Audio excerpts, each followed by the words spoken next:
Friends, स्वागत है आप सबका आपके अपने यूट्यूब चैनल स्मार्ट स्टडी 2.0 में। आज के इस वीडियो में हम हिंदी के टॉप 20 क्वेश्चंस देखेंगे और ये आपके लिए मॉक टेस्ट है।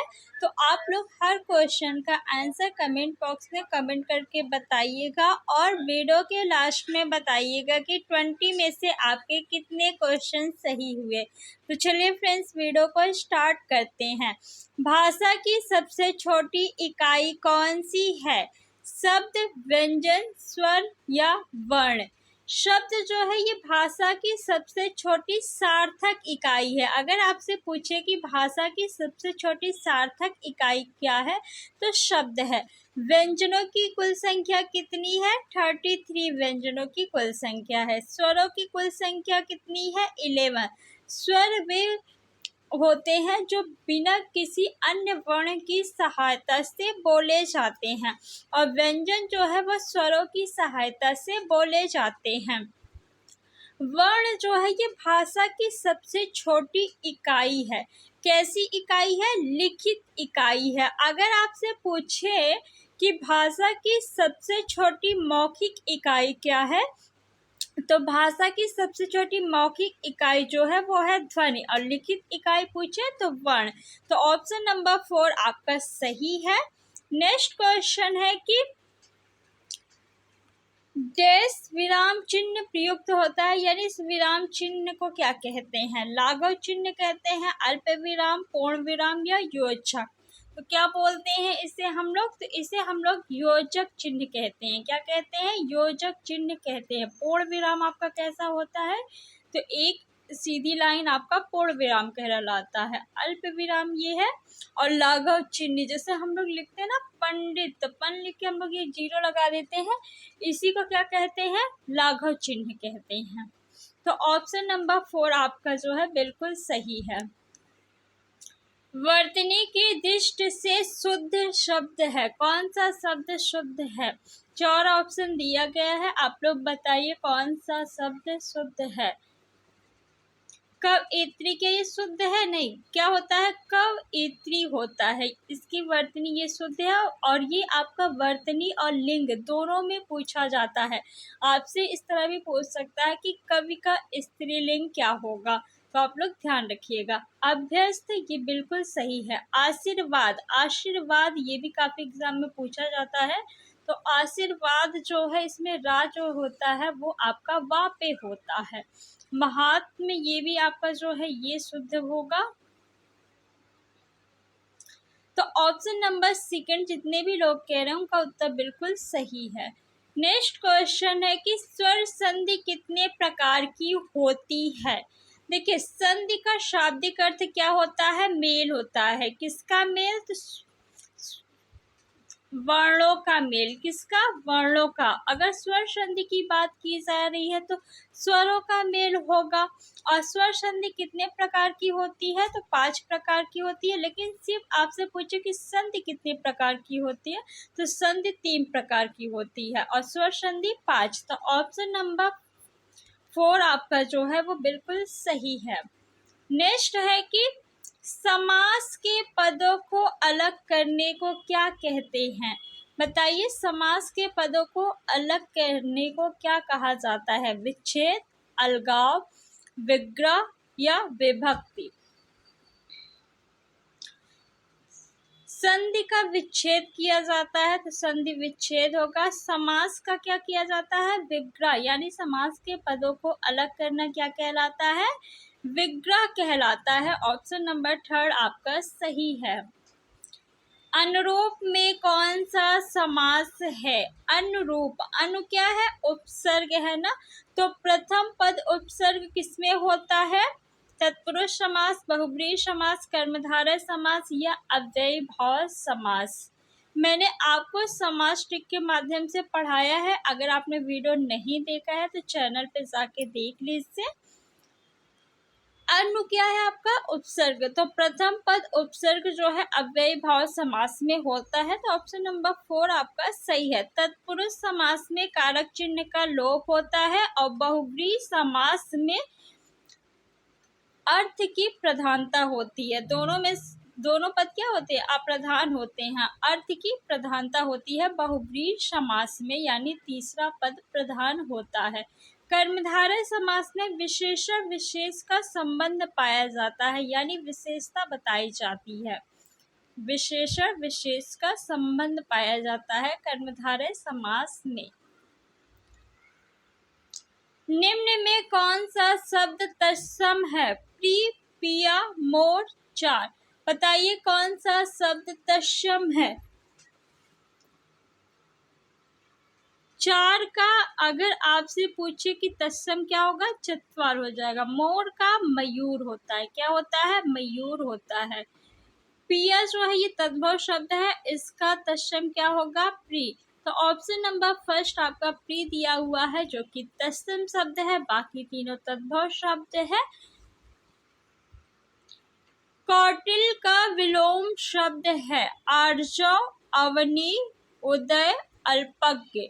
बताइए कौन सा ऑप्शन सही होगा? अल्पज्ञ यानी जिसे थोड़ा ज्ञान हो, तो इसका विलोम शब्द क्या हो जाएगा? सर्वज्ञ हो जाएगा। उदय का विलोम शब्द क्या हो जाएगा? अस्त हो जाएगा। अवनी का विलोम शब्द क्या हो जाएगा? अंबर हो जाएगा। आर्जव का क्या हो जाएगा? कौटिल्य, यानी ऑप्शन नंबर फर्स्ट आपका सही है। सौदामिनी का पर्यायवाची है। बताइए सस्य, अश्व, अरविंद या विद्युत। सस्य मीन्स होता है अनाज, अश्व मीन्स होता है घोड़ा, अरविंद मीन्स होता है कमल। क्या होता है? कमल होता है। विद्युत मीन्स होता है सौदामिनी। ठीक, तो ऑप्शन नंबर 4 आपका जो है वो बिल्कुल राइट है। इंद्रियों को जीत लिया हो जिसने, वाक्यांश के लिए एक शब्द बताइए। जितेंद्री, इंद्रजीत, जिजीविषा, पार्थिव। बताइए कौन सा ऑप्शन सही होगा? पार्थिव किसे कहते हैं? जिसका संबंध पृथ्वी से हो उसे हम क्या कहते हैं? पार्थिव कहते हैं। जिजीविषा यानी जीवन जीने की इच्छा। इंद्रजीत यानी जिसने इंद्रदेव को जीत लिया हो उसे हम क्या कहते हैं? इंद्रजीत कहते हैं। और जिसने इंद्रियों को जीत लिया हो उसे जितेंद्री कहते हैं। तो ऑप्शन नंबर फर्स्ट आपका सही है। लेप चिन्हों के क्रमबद्ध समूह को क्या कहते हैं? अक्षर, वर्ण, वर्ण समूह, वर्णमाला।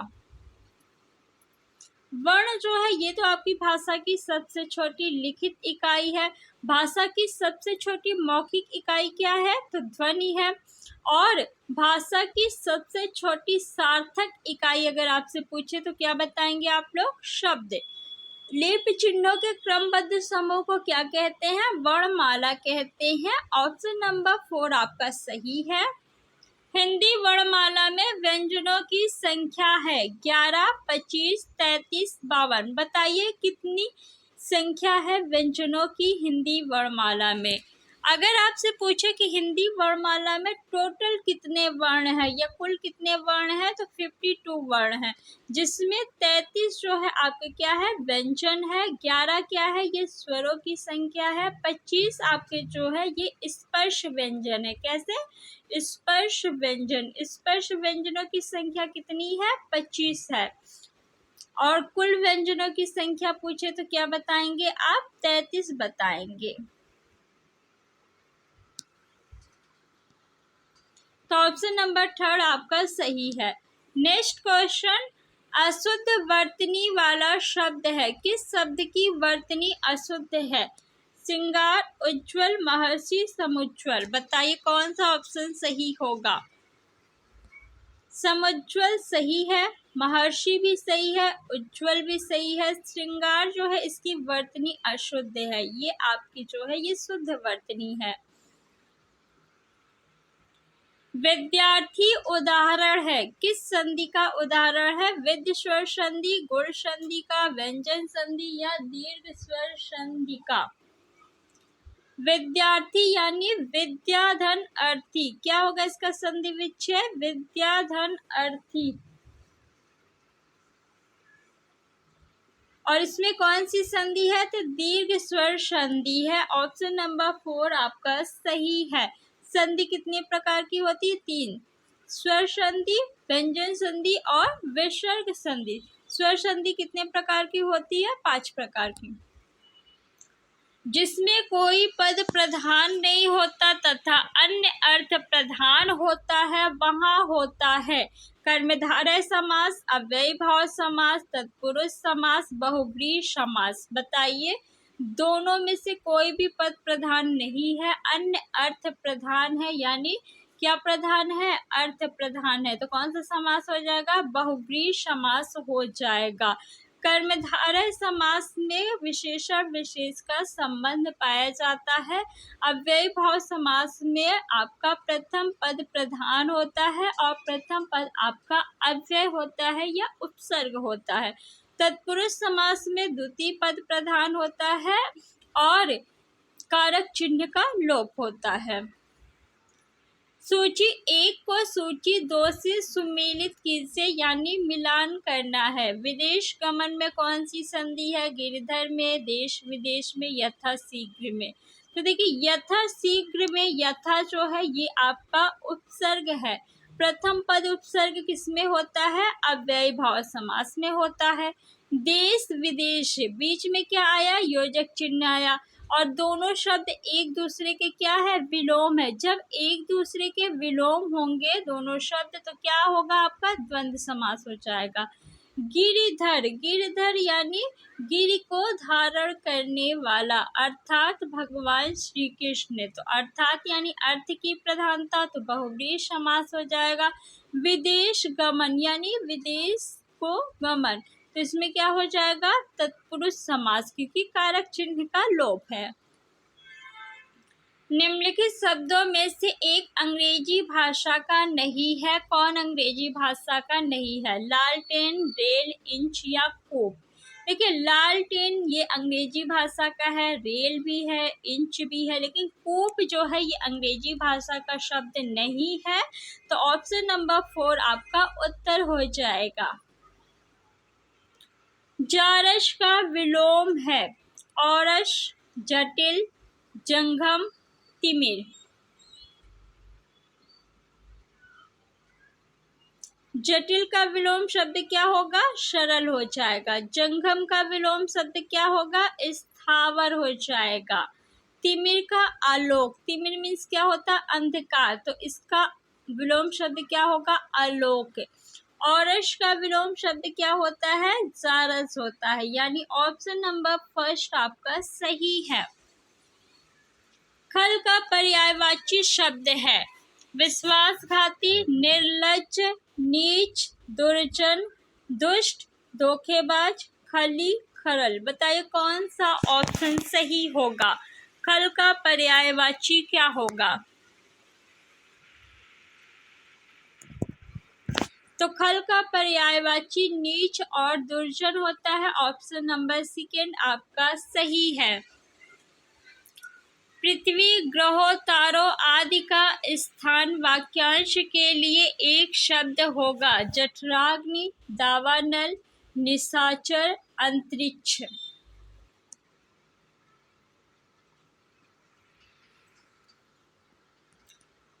जठराग्नि किसे कहते हैं? पेट में लगने वाली आग को जठराग्नि कहते हैं।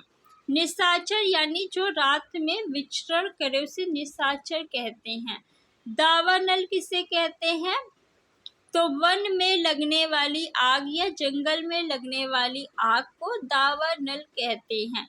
समुद्र में लगने वाली आग को क्या कहते हैं? बड़वानल कहते हैं।